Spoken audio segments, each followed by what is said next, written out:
Hello student, मैं हूं मनन भारद्वाज और लर्निंग विद मनन में आप सभी का स्वागत करता हूं। बच्चों, अब जो मैं लास्ट वीडियो लाया था वो पद परिचय का था और अब ये वीडियो है पद बंध का। ठीक है, पद बंध का। उससे पहले भी हम शब्द पद कर चुके हैं, पद परिचय कर चुके हैं और अब ये तीसरा वीडियो है पदबंध का।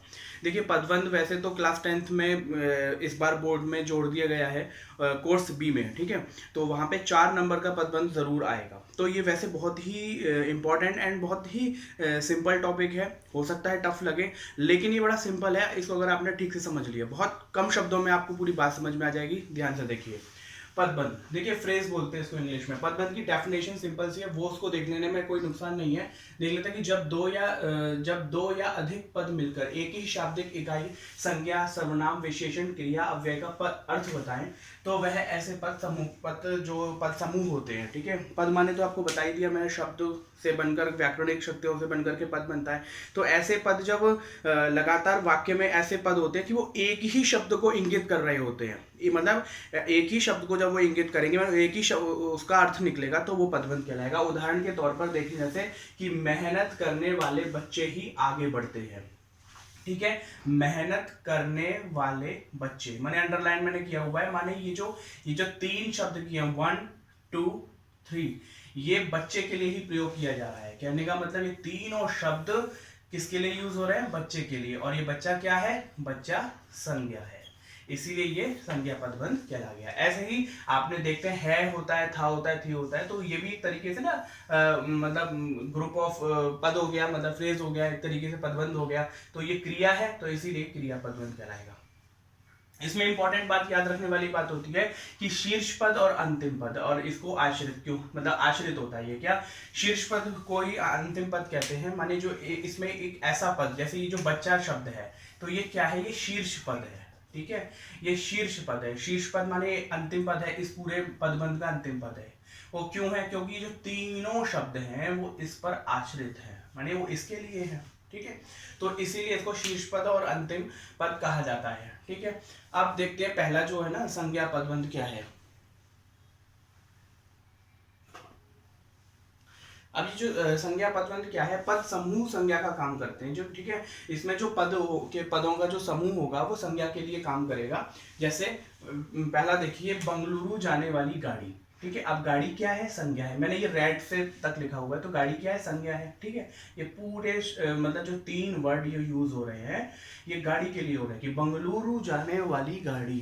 ठीक है, 2 घंटे देर से जाएगी, 2 घंटे देर से जाएगी। तो ये संज्ञा पदबंध हो गया। क्यों? क्योंकि ये गाड़ी जो शब्द है वो है संज्ञा है, गाड़ी जो शब्द है वो संज्ञा है। दूसरा वर्ड है कि गांव के लोगों की मदद करने वाला हरिया।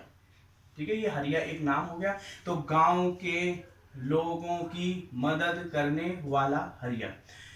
अब इतने सारे जो शब्द हो रहे हैं यूज, किसके लिए हो रहे हैं? केवल हरिया के लिए यूज हो रहे हैं। तो हरिया क्या है? यहाँ पे शीर्ष पद है, और मतलब यही क्या कहते हैं, इसका अंतिम पद है, और इसीलिए ये संज्ञा पदबंध कहलाएगा कि गांव के लोगों की मदद करने वाला हरिया आज अकेला खड़ा था। अब आज अकेला खड़ा था, तो ये जो है, तो ये संज्ञा पदबंध कहलाएगा। ठीक है, अब इसमें एक बात मैं बता देता हूं आपको कि मान लीजिए कि ये जो हरिया होता,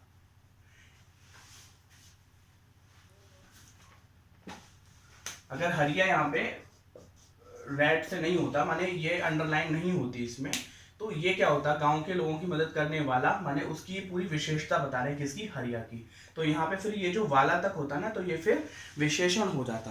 कहने का मतलब इसमें ये है कि ऐसे भी कई बार कंफ्यूजन फ्रेजेस आते हैं कि जो संज्ञा और विशेषण पर हमें कंफ्यूज करते हैं। ठीक है, मैं उसको आगे बताता हूँ। अब देखिए आप, सर्वनाम पदबंध। ठीक है, पद परिचय में क्या था कि आपको संज्ञा के जो पद थे, संज्ञा के जो क्या थे, सब पार्ट थे, भेद थे, वो सब कुछ बताना था। लेकिन पदबंध में ऐसा कुछ नहीं है, पदबंध में सिर्फ समूह की बात की जा रही है। सर्वनाम पदबंध क्या है? पद समूह सर्वनाम का काम करते हैं। ठीक है, पूरा जो ग्रुप होगा वो एक सर्वनाम का काम करेगा। सदैव साथ देने वाले तुम। अब तुम क्या हो गया? ये कॉमा है नहीं है, लगा रहा हूं मैं। ये जो तुम क्या हो गया? तुम माने सर्वनाम। तो सदैव साथ देने वाले तुम मेरे सच्चे मित्र हो। ठीक है, तो सच्चे मित्र हो गया सिंपल। ये जो इतनी सारी जो बात की, 1 2 3 फोर, ये जो 4 बातें जो की वो केवल इस तुम शब्द के लिए की। तो ये पदवन बड़ा इंटरेस्टिंग होता है, इसको इसलिए समझ लेना चाहिए। परेशानियों में उलझा हुआ वह, ठीक है, वह, अब कौन वह, वो बात अलग है, वह कौन वह, तो परेशानियों में उलझा हुआ वह। तो ये जो ये जितने भी शब्द आपने देखे अभी, परेशानियों में उलझा हुआ वह, तो ये जो सर्वनाम पदबंध है, क्यों है सर्वनाम पदबंध, क्योंकि वह जो शब्द है वो सर्वनाम पदबंध है। ये जो पूरे वाक्य खंड, ये जो पूरे वाक्य खंड यूज हो रहे हैं वो इस वह के लिए हो रहे हैं, तो इसीलिए इसको सर्वनाम पदबंध कहा कि वह किसी की मदद ना कर सका। आगे बढ़ते हैं, विशेषण पदबंध।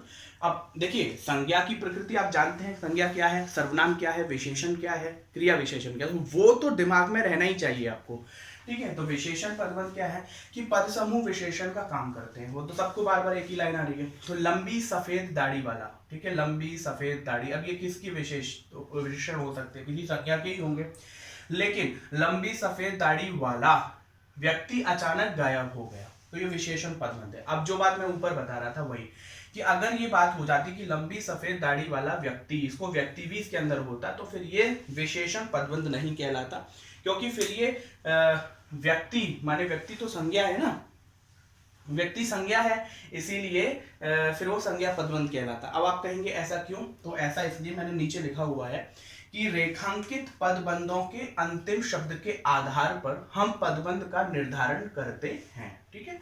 अंतिम पद जहां पे हमारी बात, अच्छा मैंने यहाँ पे तो रेड पे लिख दिया, एग्जाम पेपर में क्या होता है अंडरलाइन लिख करके आती है, ठीक है।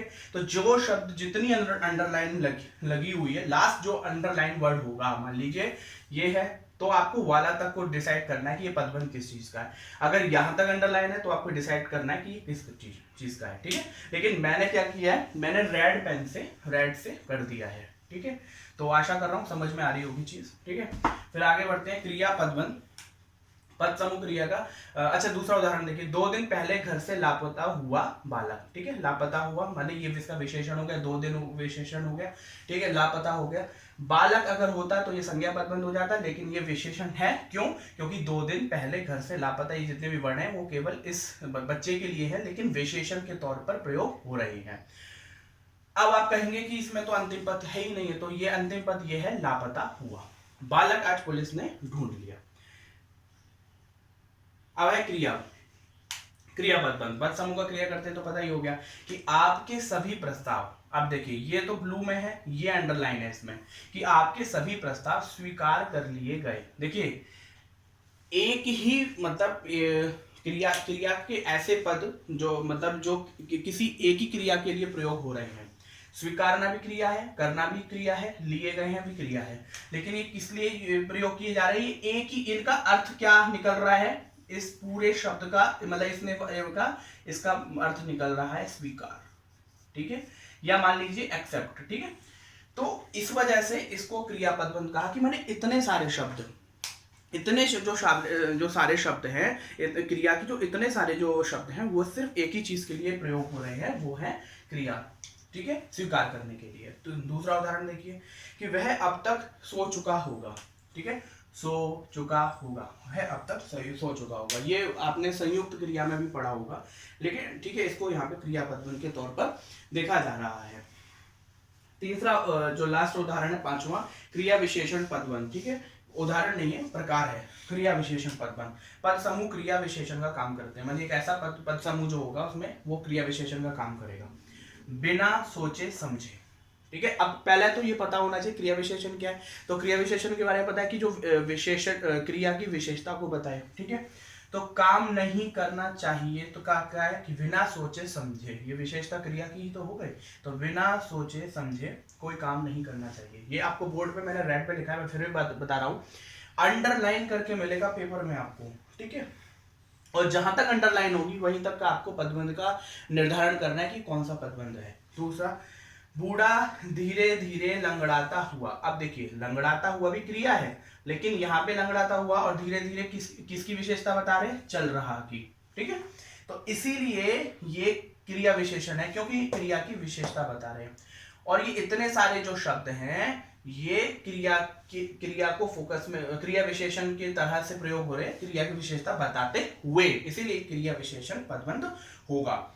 विशेष मैंने आपको बता दिया, रेखांकित पदबंधों के अंतिम शब्द के आधार पर भी हम पदबंध का निर्धारण करते हैं। फिर से बता देता हूं कि जो शब्द का अंतिम पद होता है, अब आप कहेंगे कि यहाँ पे तो अंतिम है, तो ये पूरे अंतिम पद के तौर पे ना लंगड़ाता हुआ के आधार पर निर्धारण करते हैं। और जहां ये वाला रूल नहीं चलेगा वहां इस तरह से चलेगा कि ये देखना होगा कि जो लास्ट वर्ड है उसकी क्या विशेषता बताई जा रही है, मैंने किस चीज के लिए बात हो रही है, फोकस किस चीज पर है, किस पद के लिए, किस पद के लिए यहाँ पे इतना सब कुछ बताया जा रहा है। ठीक है, तो पदबंध का मतलब आप ये समझिए लास्ट में अंततो गत्वा कि इतने सारे जो समूह है वो एक पद की विशेषता नहीं, एक पद के बारे में बताते हैं। चाहे वो संज्ञा हो सकती है, वो सर्वनाम हो सकते हैं, क्रिया विशेषण हो सकती है और विशेषण हो सकते हैं।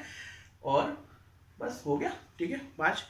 तो कुछ भी अगर पूछना है तो आप मुझसे पूछ सकते हैं। आशा करता हूँ आपको चीज़ क्लियर हुई होगी। सुनने के लिए धन्यवाद।